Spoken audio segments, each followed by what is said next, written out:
F-R-I-P-P. And here he was talking about the most magnificent subject, and it was getting boring. I said, Bernard, how do you describe corporate citizenship to your children?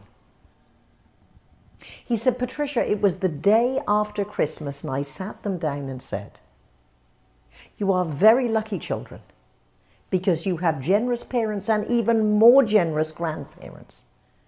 Perhaps you would like to take one of your gift certificates or a present, and we'll take the money and give to the children who no longer have homes.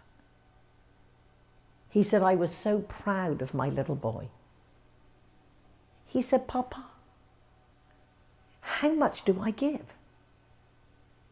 Because I could give you all of my savings and all of my pocket money and all of my Christmas presents, and it wouldn't be enough to make a difference.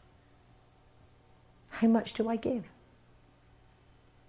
And Bernard said, I told him, oh, you never give it all.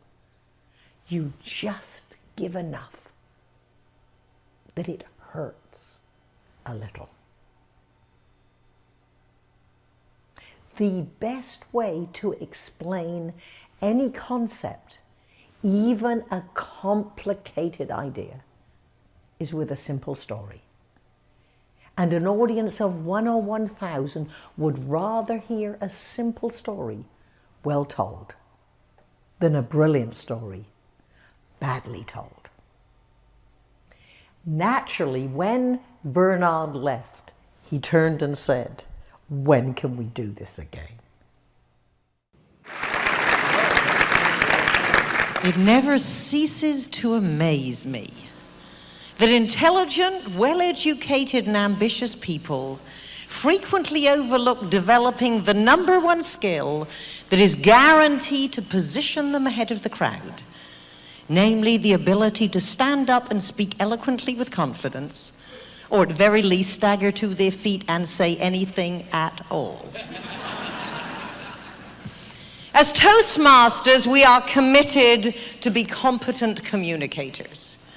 But I maintain, however, even the most dedicated Toastmaster can even more effectively prepare and present powerful programs by understanding in depth the 3 necessary ingredients that go into every presentation.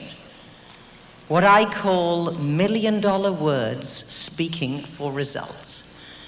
Those 3 ingredients: the structure, the foundation, the organization of how you put your remarks together, the material, what it is you actually say, your knowledge, your wisdom, and third, of course, the delivery, how you say it.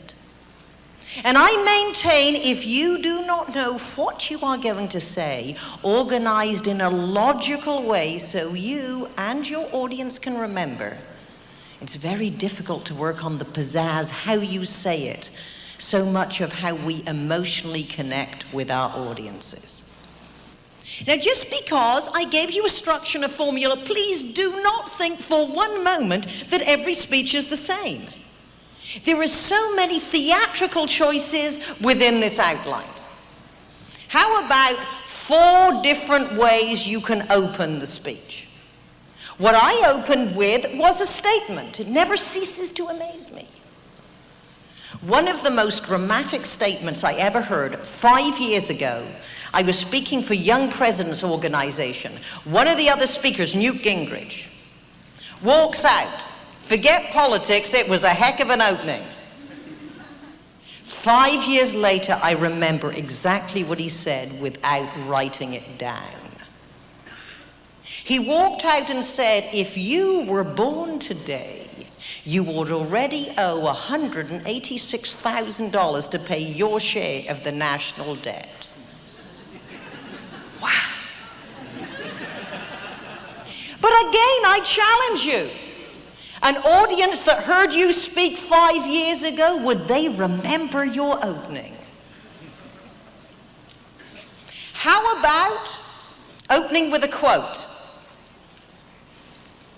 As the great philosopher Raquel Welch said,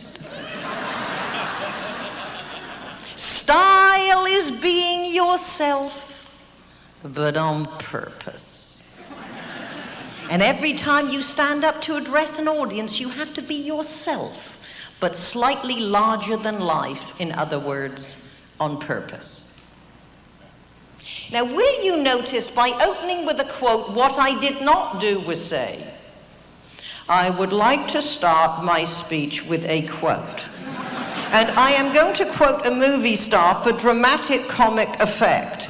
No. Just tell them the quote. Just do it.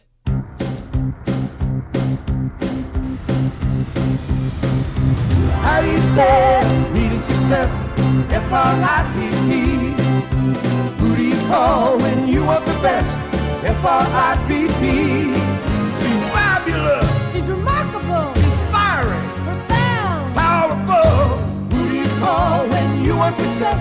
F-R-I-P-P.